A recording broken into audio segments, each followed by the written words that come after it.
नमस्कार दोस्तों, आप तमाम लोगों का फिर से स्वागत है आज के इस नई कहानी में। तो चलिए कहानी शुरू करते हैं।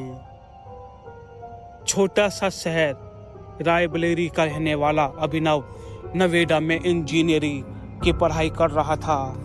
अभिनव पढ़ाई लिखाई में बहुत अच्छा था, लेकिन परिवार की फाइनेंशियल सिचुएशन कुछ खास अच्छी नहीं थी। बाकी लोगों की तरह जो बाकी के स्टूडेंट थे, उसके दोस्त थे, उनकी तरह वो मौज मस्ती करना चाहता था, पैसे उड़ाना चाहता था, लेकिन ये कुछ हद तक संभव नहीं था। अभिनव के हाथ में उसकी इंजीनियरिंग की डिग्री थी और उसने ठान लिया था कि अब तो इतने पैसे कमाऊंगा कि पैसे घर भेजने के बाद भी जितने चाहे उतने उड़ा सकूं, थोड़ी मौज मस्ती कर सकूं। उसके बाद चेन्नई की एक कंस्ट्रक्शन कंपनी में उसकी नौकरी लग गई। शुरू के 10 दिन उसने कंपनी के गेस्ट हाउस में बिताए। इसी बीच इधर उधर खोजबीन के बाद उसने एक 2 BHK के फ्लैट रेंट पर मिल गया। ऑफिस से थका हारा अभिनव जब घर पहुंचा तो रात का खाना बनाया और उसके बाद किताबें पढ़ने लगा। उसे कब नींद आ गई उसे पता ही नहीं चला। आधी रात का वक्त था। उसकी नींद एक आवाज से टूटी। घड़ी की दूसरी तरफ देखा तो करीबन 1 बज रहे थे। उस समय आवाज दरवाजे के मेन गेट से आ रही थी। उसके दिमाग में कई सवाल उठे अभिनव के मन में कि कौन हो सकता है इतनी रात को, क्योंकि इस शहर में वो किसी को जानता भी नहीं और लोग उसको जानते नहीं। जैसे तैसे करके तवे पाव दरवाजे की तरफ आगे बढ़ा ही था कि उसे एक अजीब सा भय अंदर से सताने लगा। मानो ऐसा लगा कि कोई ठीक उसके पीछे खड़ा हो, परंतु पीछे घूमने की हिम्मत वो जुटा ना सका। बस 2 कदम के फासले पर था अभिनव का दरवाजा। अचानक वो आवाज बंद हो गई। अभिनव ने फिर हिम्मत करके दरवाजा खोला तो वहां कोई भी मौजूद नहीं था। अभिनव ने दरवाजे को बंद किया और पलटकर वापस कमरे की तरफ जैसे ही आगे बढ़ा, एक बार फिर से वो आवाज उसके कानों में आई। दरवाजा खोलने के लिए जैसे ही उसने अपने हाथ आगे बढ़ाए, आवाज सामने के दरवाजे से आना बंद हो चुकी थी, क्योंकि इस बार इस दरवाजे पर हो रही थी दस्तक के पीछे के दरवाजे से आवाज आ रही थी। वो कमरा जो ब्रोकन ने अभिनव को नहीं दिया था। इस दरवाजे के सामने लगा था एक ताला और दरवाजे को कोई अंदर से धक्का दे रहा था। अभिनव को बर्दाश्त नहीं हो पाया और उसने सीधे अपनी बिल्डिंग से बाहर निकलकर बगल वाले दोस्त ऋषि को फोन लगाया। नमस्कार दोस्तों, मैं हूं सुनील कुमार और आज की वीडियो मेरी जुबानी। डर अभी चालू है।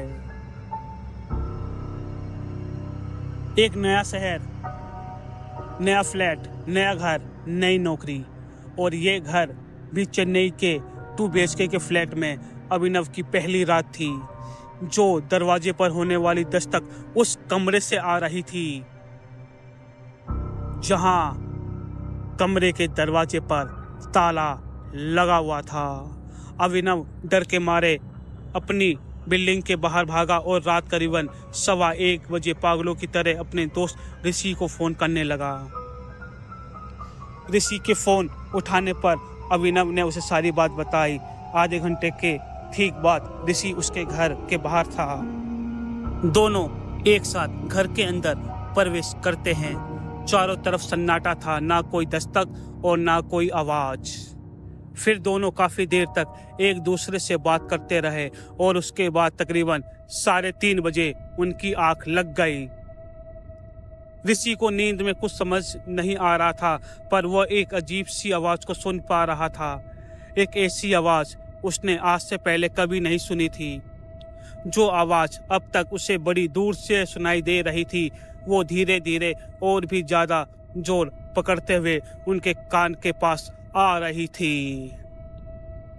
ऋषि इन चीज़ों को और बर्दाश्त नहीं कर पाया और उसने अभिनव को नींद से जगाया। उठ उठ भाई उठ, मुझे कुछ सुनाई दे रहा है, उठ जल्दी उठ। और फिर उसे सुनाई दे रही थी आवाज़ के बारे में बताया। अभिनव ने कहा कि ये शायद उसका वहम होगा। अभिनव को कोई भी आवाज़ सुनाई नहीं दे रही थी। ऋषि के सिर से पसीना तरबतर गिरते जा रहा था क्योंकि उसे वो आवाज़ साफ तौर पर सुनाई दे रही थी और वो धीरे धीरे उसके पागलपन की ओर घसीट रही थी। अचानक अभिनव ने कहा कि क्या तुमने किसी के दरवाजे को खटखटाने की आवाज़ सुनी? ऋषि ने बताया कि उसे दरवाजे खटखटाने की कोई आवाज़ नहीं आ रही है, पर इस तरह की आवाज़ सुनाई दे रही है।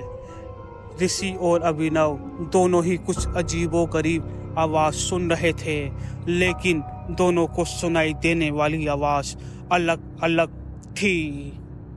आप सुन रहे हैं टूरिस्ट भूत, वो भी सुनील की जुबानी। अभिनव को अपने घर में कुछ अजीबोगरीब आवाज़ सुनाई देती। वो डर के मारे घर से बाहर जाकर अपने दोस्त को फ़ोन करता है। घर में उसके दोस्त ऋषि को कुछ और ही आवाज़ सुनाई दे रही थी। मतलब ऋषि और अभिनव को अलग अलग आवाज़ें सुनाई देने लगी। दोनों वहाँ से भागकर ऋषि के घर चले गए। रात बीतने के बाद आज सुबह अभिनव ने ब्रोकर को फ़ोन लगाया और रात वाली बात बताई। ब्रोकर ने कहा कि साहब, नया शहर है, नए लोग हैं, इसलिए शायद आपको ऐसा लग रहा होगा। अरे 2-3 दिन की बात है, एक बार आप इस माहौल में एडजस्ट हो जाएंगे, फिर देखते हैं सब ठीक हो जाएगा। पता नहीं क्यों पर अभिनव को ब्रोकर की इस बात को अच्छा नहीं मान रहा था। उसने अपना काम खत्म करा और थक हार कर ऑफिस से घर लौटा। अपने घर का दरवाज़ा खोला और खोलते ही तभी पीछे से आवाज़ आई, तो आप ही है अभिनव साहब। सुनकर आपको बड़ी दिक्कत हुई। रात को फ्लैट देखकर तो सीढ़ी पर 45-50 साल का एक आदमी बैठा था। बातचीत आगे बढ़ी तो पता चला कि वो इस मकान के मालिक है। अभिनव ने घर का दरवाज़ा खोला और घर आए मेहमान को अपने साथ अंदर ले गए। अभिनव ने कल रात घटी सारी कहानी विस्तार से बताई तो मकान मालिक ने पूछा कि ब्रोकर ने आपको दूसरे कमरे की चाबी क्यों नहीं दी। वो ब्रोकर कुछ बड़बड़ाया तो नहीं।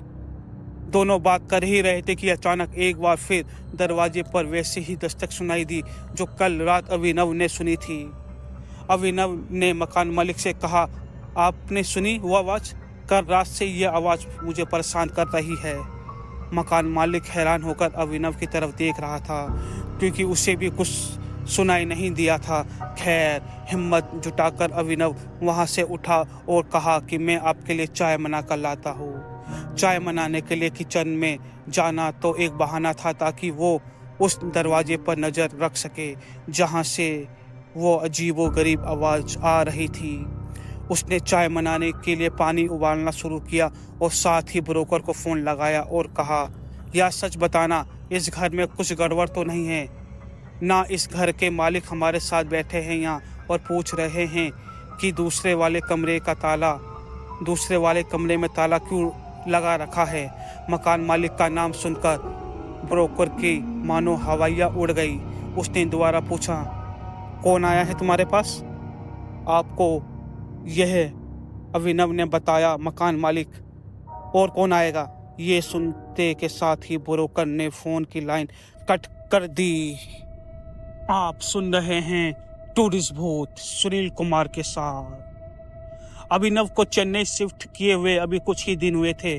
उसके नए फ्लैट में पहली ही रात अभिनव और उसके दोस्त को अलग अलग आवाज़ सुनाई दी और ठीक उसके अगले दिन जब अभिनव अपने घर में घुस रहा था तो मकान मालिक वहाँ सीढ़ियों पर बैठा था। जब अभिनव ने ब्रोकर को फ़ोन करके बताया कि मकान मालिक घर आए हैं और उनके साथ बात कर रहे हैं तो ब्रोकर हड़बड़ाते हुआ दौड़ता हुआ उसके घर पहुंचता है। दरवाज़ा खोलता है तो सामने ब्रोकर के चेहरे की हवाइयाँ उड़ी हुई थी और शरीर से पानी टपक रहा था। इससे पहले कि अभिनव कुछ कहता, ब्रोकर ने पूछा मकान मालिक कहाँ हैं? अभिनव ने कहा यही मेरे साथ कमरे में बैठकर चाय पी रहे थे। पर आप मुझे ये बताओ कि आपने ये कमरा बंद क्यों कर रखा है? इसकी चाबी कहाँ है? उसने कहा चाबी तो मैं आपको दे दूंगा, पर क्या मैं एक बार मकान मालिक से मिल सकता हूँ? अभिनव उन्हें अपने साथ कमरे में लेकर आए। सामने वाले टेबल पर चाय के 2 कप रखी हुई थी। एक कप चाय आधी खाली थी, बिस्कुट भी था। अभिनव कमरे में इधर उधर झांक रहा था, क्योंकि जिस मकान मालिक की वो बात कर रहा था वो वहाँ मौजूद ही नहीं था। और गौरतलब है कि उस घर से बाहर निकलने का सिर्फ एक ही द्वार था, जहाँ थोड़ी देर पहले अभिनव और ब्रोकर दोनों खड़े होकर बात कर रहे थे। ब्रोकर ने कहा कि आप पता नहीं किसकी बात कर रहे हैं, क्योंकि इस मकान मालिक ने आज से पहले 5 साल पहले इसी बंद पड़े कमरे में फांसी लगाकर आत्महत्या कर ली थी। उसने ये घर बहुत शौक से खरीदा था। रिसेशन के कारण उसकी नौकरी चली गई। धीरे धीरे वो कर्ज में डूबता गया। मुसीबत की घड़ी, बहुत ज़्यादा मुसीबत आई। परिवार और मुसीबत के समय उसके परिवार वालों ने उसका साथ छोड़ दिया और उसके अकेलेपन ने उसकी जान ले ली। उस घर से बाहर जाने का सिर्फ एक ही दरवाज़ा था। अभिनव ने आज तक इस तरह की कभी भी चीज़ का अनुभव नहीं करा था। उसने ब्रोकर से कहा कि मैं इस घर में 1 मिनट भी नहीं रह सकता। मुझे सारी चीज़ें, अपना बैग लेकर मैं बाहर जा रहा हूँ। ब्रोकर ने भी उसकी मदद करी। दरवाजे को बंद करते वक्त उस ब्रोकर और अभिनव दोनों ने देखा कि कैसे उस बंद कमरे के दरवाजे पर कोई अंदर से दस्तक दे रहा था। रात अभिनव ने ऋषि के घर गुजारी। अभिनव और ऋषि बातचीत कर रहे थे कि तभी अचानक उन्हें एक आवाज़ सुनाई देती है। मैं हूँ सुनील कुमार और आप सुन रहे थे टूरिस्ट भूत। आज की कहानी आपको कैसे लगी कमेंट करके ज़रूर बताइए। वीडियो को लाइक कर देना और अपने दोस्तों के साथ शेयर करना।